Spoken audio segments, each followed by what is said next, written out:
तो हम हर बार ये बोलते रहते हैं कि अगर चीन को घुटनी में लाना हो तो कम बिजनेस में उनको पैसा कम होने दो। हमारे साथ इस वक्त तिब्बत के निर्वासित सरकार के राष्ट्रपति श्री पेम्पा जी हैं। पेम्पा जी, स्वागत है आपका।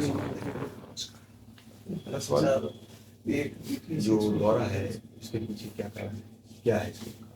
वैसे भी मैं दुनिया भर जाता हूँ, अभी तक 28 से 30 देशों में जा चुका हूँ। तो जहाँ भी जाते हैं हम लोग तिब्बत के विषय को लेके थोड़ा जानकारी लाने का प्रयास करता हूँ और फिर उसके ज़रिए सरकार का मदद मिलना, सपोर्ट मिलना वो करता हूँ। और भारत में भी हम लोग 65 साल रहे, हम लोग सोचते हैं कि सब भारतीयों को तिब्बत के बारे में पता है, और दिल्ली में भी बहुत सारे लोगों को पता नहीं है। तो हमने सोचा रीजनल में तो उससे भी कम होगा, तो तिब्बत समर्थकों है जैसे यहाँ भी है, तो उनके ज़रिए हम लोगों को भारत के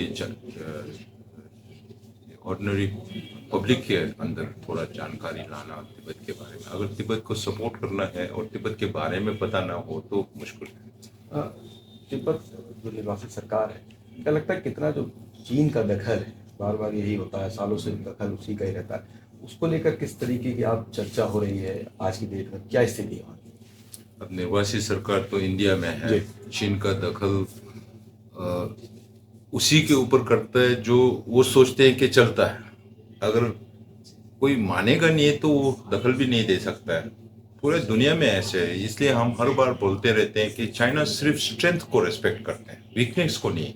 अगर भारत सरकार भी अपने वैल्यूज और अपने पोजीशन को जारी नहीं रखा तो हम जर्मनी में हमारे दोस्त लोग बोलते थे क्या क्या होगा, कैसे होगा। हम बोलते हैं अभी तो आप लोग अपने दो टांगों पे है। अब चीन जो कौताऊ बोलते हैं, बेंड करना, उनके सामने झुकना, आप ज़्यादा झुकेंगे तो आपका हाथ भी पांव बन जाएगा, आप गधा बन जाएगा और फिर चीन आपको चलाते रहेंगे। तो अगर आप अपने पोजीशन को होल्ड करें, अपने वैल्यूज़ को, democracy, human rights, human dignity, ये सब उसको पकड़ नहीं पाए तो फिर चीन आपको रेस्पेक्ट नहीं करेंगे। ये सीखना चाहिए। ये जो चीन को जानते हैं सबको पता है कि you have to stand up for your rights, otherwise they will keep trampling you. 60s की अगर हम बात करें तो तब के भारत में और आज का 2025 में कितना आपको लगता है कितना मजबूत है, और चाइना के सामने किस तरीके के साथ मजबूती सकता है? अब हम इतने विस्तार में तो नहीं जानते हैं, मगर हमने जो देखा है बहुत सालों चीन, भारत सरकार को फॉरेन पॉलिसी तो जम्मू कश्मीर पाकिस्तान में लग गया। वो भी क्यों? चीन के वजह से। क्योंकि चीन पाकिस्तान को सपोर्ट करते हैं, मिसाइल टेक्नोलॉजी देते हैं, जो भी सपोर्ट करना है वो करते हैं। और क्यों? वो भी क्यों? क्योंकि इंडिया को कंटेन करने के लिए, इंडिया डेवलप ना हो, उनको एशिया में चैलेंज ना हो, इसी की वजह से कर रहा है। तो that's a fallacy. If everybody सब साथ में डेवलप विकास हुआ तो अच्छा है ना सब। अगर खुद को अच्छा होना, बाकियों को नहीं होना, वो सोच ही गलत है।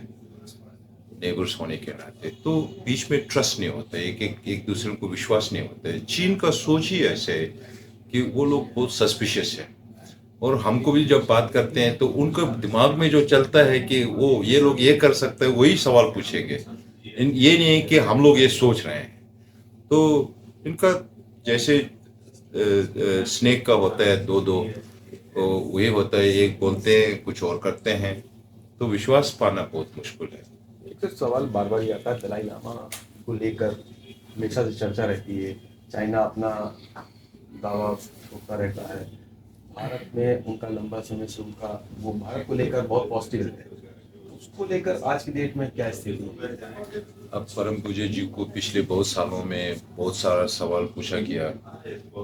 कभी कभी इनको पूछते हैं कि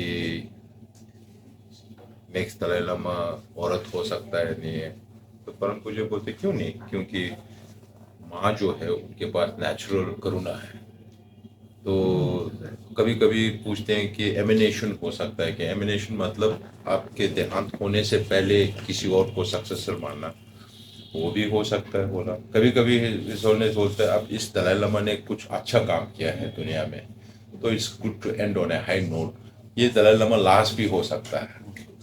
तो वो सारे बातें कहा गया, मगर इस जुलाई को परम पूज्य जी ने ये साफ कर दिया, क्योंकि तिब्बती समाज में इससे भी बहुत रिक्वेस्ट किया परम पूज्य जी को, और उन्होंने ये तय किया कि लीनियज जो है वो कंटिन्यू होगा, मतलब they will be 15 Dalai Lama, एक 15 दलाई लामा होगा। और दूसरा ये है कि Gaden Phodrang Trust of His Holiness the Dalai Lama, जो मैनेजमेंट जो है वहाँ प्राइवेट ऑफिस का, वो लोग 15 दलाई लामा को चूज करने में इनका हाथ रहेंगे। तो चीन सरकार को तो 3 पोजीशन है, एक तो यह है कि वो लोग दलाई लामा जी का 15 दलाई लामा जी को चीन के अंतर्गत ढूंढेंगे। तो इसका मतलब है जो चीन सरकार जो धर्म को मानते ही नहीं है, वो परम पूज्य जी को ऑर्डर कर रहे हैं कि आप तिब्बत और चीन के बाहर पैदा नहीं हो सकते हैं। तो इसके ऊपर परम पूज्य जी का रिस्पॉन्स ये है कि I will be born in a free world. Then second thing China says is golden urn use करना चाहिए, क्योंकि वो चिंग डायनेस्टी में यूज़ किया था। अब चिंग डायनेस्टी के समय वो गोल्डन अर्न यूज़ करने का कागज़ है कि नहीं वो हमें भी पता नहीं है, चीन के पास भी नहीं है, हमारे पास भी नहीं है। तो इसके ऊपर हम लोग इंटरनेशनल कॉन्फ्रेंस भी करेंगे, क्योंकि हिस्ट्री के ऊपर हम लोग फाइट करना है। तो दलाई तो इसमें इसके दलाई लामा जी को लेकर इतना ज्यादा चीन क्यों मतलब एक्टिवली तो पहले मैं दो पॉइंट को मैं ख़त्म कर दूं, क्योंकि ये विशेष है। तो गोल्डन अर्न जो है वो अगर 1793 में इंट्रोड्यूस किया हो, उससे पहले 8 दलाई लामा हो चुके हैं। तो इसका मतलब चीन का मतलब ये है कि 8 दलाई लामा नहीं थे। तो अगर 8 दलाई लामा नहीं है तो फिर 9 9 10 11 12 हो ही नहीं सकता। तो वो ट्रेडिशन नहीं है। ट्रेडिशन तो 8 दलाई लामा जैसे पहले चुना गया था वो है। और तीसरी बात, ये चीन ने ऑर्डर नंबर 5 2007 में, तब से वो लोग ये इनका जो चौथी दलाई लामा का देहांत कर ये सोच रहा है। तो उसके मुताबिक जो रीइंकार्नेटेड लामा से पुनर्जन्म होगा वो सब चीन सरकार ही ढूंढेंगे, उसको रिकॉग्नाइज करेंगे। अब जो सरकार धर्म में को नहीं मानते हैं, तो परम पूज्य जी बोलते रहते हैं कि अगर आप सीरियस है तो पहले बुद्ध धर्म को सीखो, फिर पुनर्जन्म को विश्वास करो, फिर माओ त्से का री इंकारनेशन चूज करो, फिर तेंग शाओपिंग का करो, कि ये लोग चले गया। तो ये 3 पोजीशन है। तो इसलिए चीन में अगर आप देखें तो मिनिस्ट्री ऑफ स्टेट हम लोग यहाँ जो होते हैं MOS, उनके आगे जो है 1000 का लीडरशिप है, मगर 3 जन से ज़्यादा मिल नहीं सकता।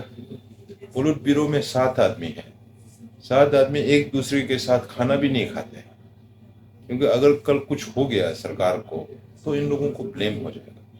अब पैरानोइया ऐसे लेवल पे आगे, मिड लेवल मिलिट्री में भी 3 लोगों से ज़्यादा मिल नहीं सकता है। अगर आप चीन के आर्मी में हो, अगर आपको शादी भी करना हो, तो आपका स्पाउस भी सरकार वेट कर लेते हैं। तो इतना पैरानोइया हो गया। तो उनका भी प्रॉब्लम भी बहुत चल रहा है, अनएम्प्लॉयमेंट प्रॉब्लम चल रहा है, हाउसिंग कोलैप्स का भी चल रहा है, लोकल गवर्नमेंट बैंक्रप्सी भी चल रहा है, ओवर एजिंग भी चल रहा है। तो चीन के अंदर मतलब अपने से वो काफी चीन बहुत ज्यादा अपने से जूझ रहा है कई समस्याओं से। बहुत समस्या है। पॉलिटिकल का समस्या जो है वो तो बहुत ओपेक है, हमको दिखने को नहीं मिलता। मगर अगर आप कुछ समय में देखें, 2-3 साल में देखें, तो आपको पता चलेगा कि वहाँ कुछ बीमारी ज़रूर है, मगर उसको पिन पॉइंट करना मुश्किल है। मगर चीन सरकार का नीति जो होता है वो आसान से पता चल जाता है, क्योंकि प्रेसिडेंट कुछ बोलेगा सब वही रिपीट करते रहेंगे। मगर नेतागिरी जो है, वो नेतागण जो शिफ्ट होता है वो बहुत ओपेक है। मगर हम लोग भी देख रहे हैं कैसे हो रहा है, क्या हो रहा है, अभी भी बहुत दिक्कत है। आपको लगता था तिब्बत के आज़ादी से जो बॉर्डर एरियाज पे कई बार कॉन्फ्लिक्ट आता है इंडिया चाइना में, तो उससे कहीं ना कहीं कुछ राहत मिलेगी अगर तिब्बत इंडिपेंडेंट? तिब्बत का प्रॉब्लम को सुलझा हो गया तो ये भी नेचुरली सुलझा होना चाहिए बॉर्डर इशू जो है। अब ऐसे नहीं है कि ये बॉर्डर इशू को रिजॉल्व नहीं कर सकते हैं, करना नहीं चाहते हैं चीन सरकार, इसलिए इसको रहने देते हैं। कि कभी कभी कुछ भी कर सकते हैं। अगर चीन में इम्प्लोशन हो, जैसे इकोनॉमिक प्रॉब्लम की वजह से प्रोटेस्ट हो, कुछ भी हो, तो फिर इन लोगों को कोई और वजह चाहिए ना, या तो ताइवान को अटैक करो, या तो साउथ चाइना सी में कुछ करो, या तो इंडियन बॉर्डर में कुछ करो। तो अटेंशन पूरा डाइवर्ट हो जाएगा। तो वो उसके वजह से सब सब जगह, नहीं तो भारत सरकार तो किसी को अटैक नहीं किया। भारत सरकार का नीति ही डिफेंस है, अटैक नहीं है। तो चीन जो है वो तो सलामी स्लाइसिंग कर रहा है, जहाँ नो मैंस लैंड है अंदर आ जाता है, फिर 20 किलोमीटर आ जाता है, 10 किलोमीटर वापस चला जाता है, 10 किलोमीटर तो आ गया। और जब बात करते हैं तो वो you should come halfway बोलेगा। हाफ वे कहाँ है? फिर गोल पोस्ट चेंज करेगा, पीछे ले जाएगा, फिर बोलेगा सामने से आ जाओ, आप आधा रास्ता आ जाओ, हम आधा रास्ता बाद में वो 100% आना पड़ता है। इनका नीति का सोचने का ही ऐसा है, सोच ही ऐसा है। सर लास्ट सवाल, क्या लगता है कि जो 1950 के आसपास जो ये तिब्बत का हुआ, चाइना ने दखल दिया, कब्जा किया, अगर उस समय पे इंडियन गवर्नमेंट मजबूती के साथ दखल देती तो कहीं ना कहीं आज जो समस्या है कुछ नए होगी सर? अब वो तो इंडियन सरकार ही नहीं है, पूरा दुनिया का, क्योंकि उस समय कोरियन वॉर भी चल रहा था, उसी समय ही तिब्बत में आक्रमण किया। तो तिब्बत, हमारे समस्या भी ये था कि हम लोग बहुत अकेलापन रह गया, आइसोलेटेड रह गया, दुनिया को आने नहीं दिया, हम लोग बाहर नहीं गया। तो उसके वजह से भी हम, दोषी तो हमारा है पहले। तो बाद में सोचे, अगर हाइंडसाइड में सोचे, पीछे देख के सोचे, तो ये बोल सकता है ये हो सकता था, वो हो सकता था। मगर उस समय का अपना अपना इतिहास है, नेहरू जी का अपना सोच था कि नॉन अलाइनमेंट मूवमेंट हो जाए, कि कोल्ड वॉर का इधर ना हो उधर ना हो, उसके साथ में चीन भी साथ में ले चलें। और चीन का सोच अलग था। तो चीन को समझाने में दिक्कत हुआ। अभी भी दुनिया चीन को समझने का प्रयास कर रहा है। तो चीन को समझना चाहिए पहले, इनका सोच क्या है, इनका इतिहास क्या है, वो भविष्य में क्या कर सकते हैं। अभी जो वो बोल रहा है उसको लाइटली हमको लेना नहीं चाहिए, क्योंकि अभी ये तो global cultural initiative, global civilisational initiative, global security initiative, और सितंबर में तो ग्लोबल गवर्नेंस इनिशिएटिव शुरू कर दिया। और कुछ एक्सपर्ट्स बोल रहे हैं कि जो अभी तिब्बतियों को और इस तुर्किस्तानी और मंगोल्स को जैसे कंट्रोल और सर्वेल करते हैं, इसका टेक्नोलॉजी चीन ने 80 देशों में एक्सपोर्ट कर दिया। तो मतलब अथॉरिटेरियन रिजीम जो है वो प्रमोट करेंगे। अब आपने देखा जैसे प्राइम मिनिस्टर मोदी जी वहाँ तियानजिन में गया एससीओ मीटिंग में, अभी पुतिन यहाँ आ जाएंगे। तो उस समय प्राइम मिनिस्टर मोदी तो वहाँ रहा नहीं परेड में।